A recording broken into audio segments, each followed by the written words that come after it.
thinking why I'm out standing here talking to you today. When in reality, the thing is that the system that we live in right now is actually an unsustainable paradigm. We live in what's known as the infinite growth system, but we live on a finite planet with finite resources. There is only one thing that exists in nature that behaves exactly like our current system, and I'm afraid to say that it's cancer. We cannot live in a cancerous system for much longer. But for one thing, what are we all supposedly called in this system? We're called consumers, aren't we? But if you think about it, what sort of provisions are put in place to actually replace and preserve the resources of this planet? There are none. We're called consumers because the only thing that this system needs to keep going is perpetual consumption. That's the only thing that keeps this system going. It's the only thing that keeps GDP up. The thing is, as I said a moment ago, we live on a finite planet. How can you have infinite growth and infinite consumption on a finite planet? It's mathematically unsustainable. The thing is, it's completely understandable how the great majority of you go about your life completely oblivious to this reality. If you think to yourself, well, the jobs that we have, the money that we have, and all this ridiculous illusionary stuff actually means something. It doesn't. Because for one thing, I'll tell you what, let's start with money. What is actually giving our money value? Nothing.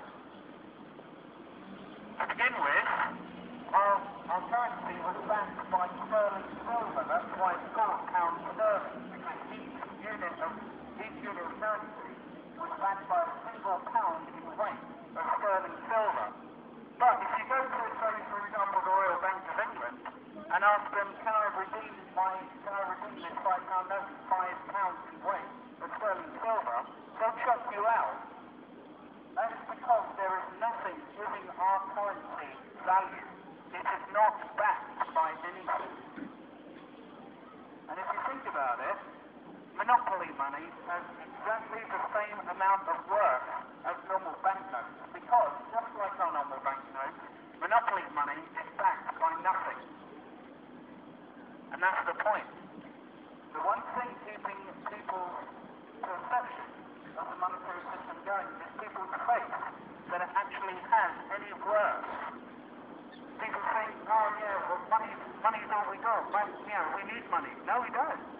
Because for one thing, we have the technological capability to feed, clothe, educate, and provide for every human being on the planet. But wait a minute, we don't have the money to do that? We're holding ourselves back by a paper product that we invented. If you think about it, we made money up. Surely it's not paper the thing where you can get rid of it. Just a thought. So if you think about it, what actually sustains our lives? It's not money. You can't eat money. You can't put money in your petrol tank to get your car to run. The only thing it will do is probably plug up the fuel injectors. So what actually does sustain our lives? It's access to the resources of this planet that allows us to survive. And that's the thing, money is nothing more, nothing less than the tyrannical middleman in between us and the resources we need to survive. Why don't we just cut out the middleman? Well, for one thing, the reason why we haven't cut out the middleman so far is because so much stratification and social control has been coalesced by the illusion of money. But if people's faith in money was broken, then the entire system would collapse. When people realize that your money has no worth whatsoever, it's not backed by anything. It's created out of thin air on computers whenever a deposit or loan happens in the banking system. It's otherwise known as fractional reserve banking. Every bank in the world does this. If you want to find out exactly what I'm talking about, you can look this up yourself. There's a booklet released by the Federal Reserve Bank of Chicago, and it's called look for it online, you can find a PDF version of it online, not some sort of conspiracy theory, pamphlet or something like that. It's actual official explanations from the Federal Reserve Bank of Chicago of how the fractional reserve banking system works. And what basically happens is that for every loan or deposit that happens in the banking system, 9 times that amount is created out of thin air on top. But what is giving that newly created money value? Nothing. The one thing that to be argued that's giving this newly created money value is the money already in existence, in circulation. So the newly created money steals value from the money already in circulation. And the thing is, one thing you might be thinking if you're ahead of me here, is that how can a system keep going if it's inherently inflationary? That's the thing. For any of you who know basic economics 101, supply and demand. Yep, I have a megaphone, sir. I've only got it turned up half. All right, well, maybe you should turn a bit closer, sir. Well, I can't tailor my presentation for one specific person. It's for a lot of people, sir. It's not a reply specifically that I'm looking for. It's merely speaking on a megaphone, sir. That's it. Does it have to be anything more?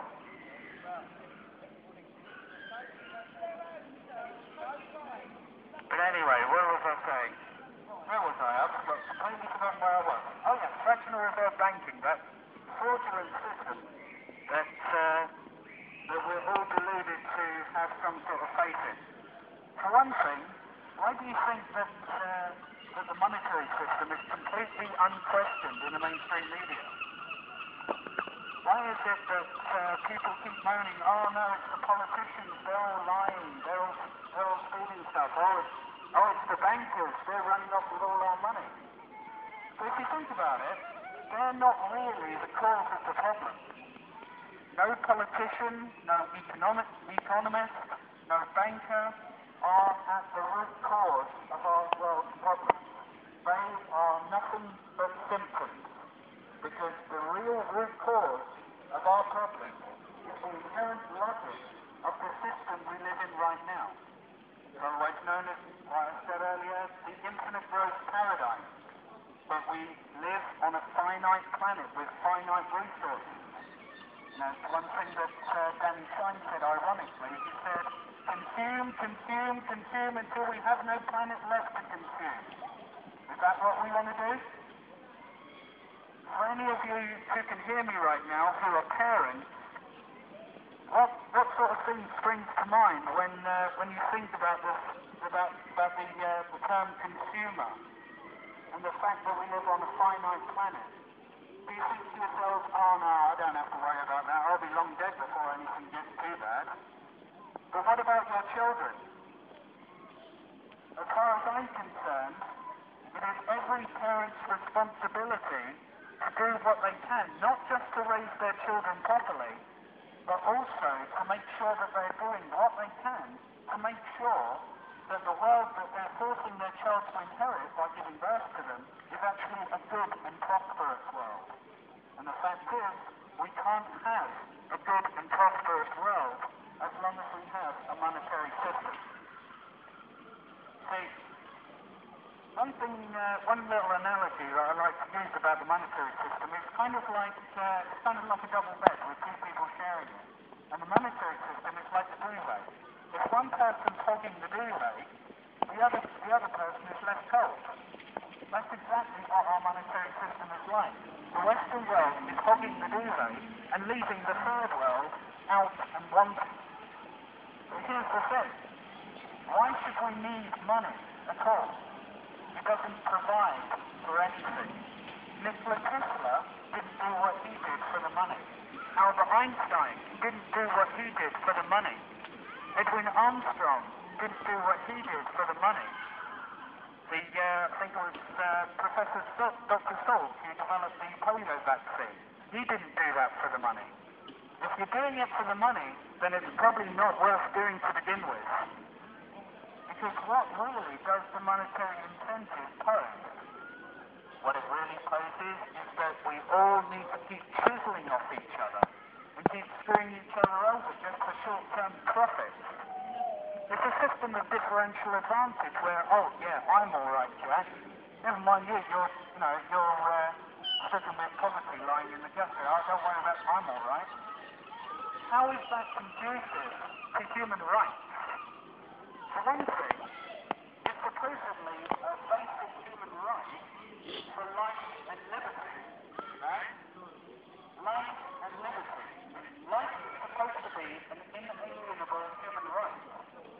But if you think about it, what do we need to live? We need food, water, shelter. We can go through all the hierarchy of needs if we want, but are any of those actually acquirable without money? No. As such, we are not free. We do not live in a free world. We do not live in a free country. If you think you live in a free country, try and go anywhere or do anything or acquire something without money. So, if you think about it, can everyone afford the amenities of life? No, they can't. So, and you think our system is inherently a violation of basic human rights? Don't you think? Not everyone can afford to live. In fact, we have over 1 billion people on this planet dying of starvation and preventable disease. And so you'll find is that there's no money in providing for the poor of the world. There's no money in curing cancer, because there's a lot of money in treating cancer, but if you cure it, guess what will happen to the system? It will collapse upon itself. Because the one thing that's keeping the system going is continual circulation of currency. It needs to. It's like the blood vessels in your body. You need a constant flow. And in fact, with the monetary system, it's a constant accelerating flow. And if any stoppage or slowing of the flow occurs, then there's serious problems for the system. So if you think about it, if you cured cancer, how many millions of people across the planet would you put out of work because they are employed in the field of the treatment of cancer? It takes between 10 and 11 years for any consultant to be retrained. Do you anything that the system can accommodate for such a lapse in purchasing power? Because for one thing, there's no sector of employment on the planet that can absorb all those job losses if you cure cancer. So, if you think about it, curing cancer would cause the system to collapse. And for one thing, I'm speaking as a cancer survivor myself, so I know what cancer behaves like. And our system behaves exactly like it. Now, I don't want to stand up here in front of you today and, I'm not meaning to be insulting or offensive, but, I'm trying the best I can to be as respectful as possible. But, the thing is, we can't go about our lives thinking that everything's going to be fine. We can't go about our lives thinking that, as long as we just keep going to our jobs and keep buying things, everything's going to be fine. No, because we live on a finite planet. We can't keep consuming the planet's resources and expect everything to be fine for future generations. If anyone here who can hear me right now actually cares for the sanctity of life, then one thing you should be doing is advocating the move out of the monetary system altogether. Because for one thing, the monetary system does not have our best interests at heart. So I'll give you an example. Say, for example, if I worked in an electronics shop, and you came into my shop and said, I'd like to buy this MP3 player. And I said, yeah, that's cool, but I'll tell you what, mate, there's another shop a couple of doors down. They do the same MP3 player, but it's much cheaper. You should go there instead. If I was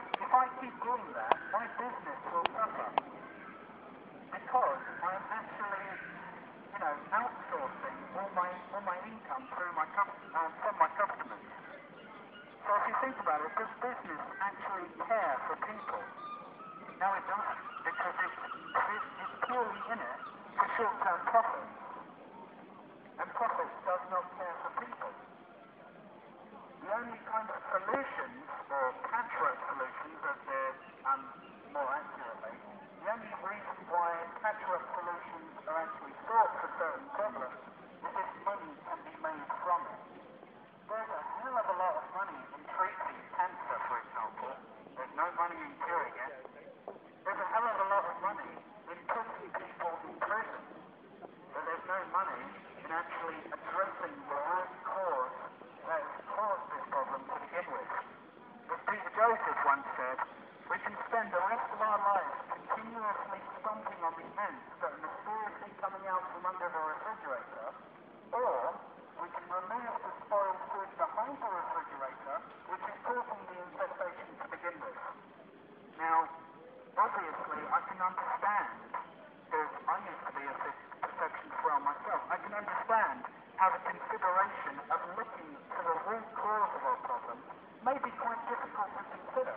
Because if we look at the root causes of our problem, it causes all these other considerations to bubble up. We think to ourselves, oh, but what about this? Well, should this be in existence?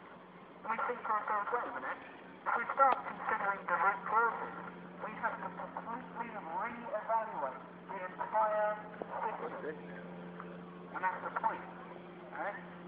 We can keep treating the symptoms of our social and economic disease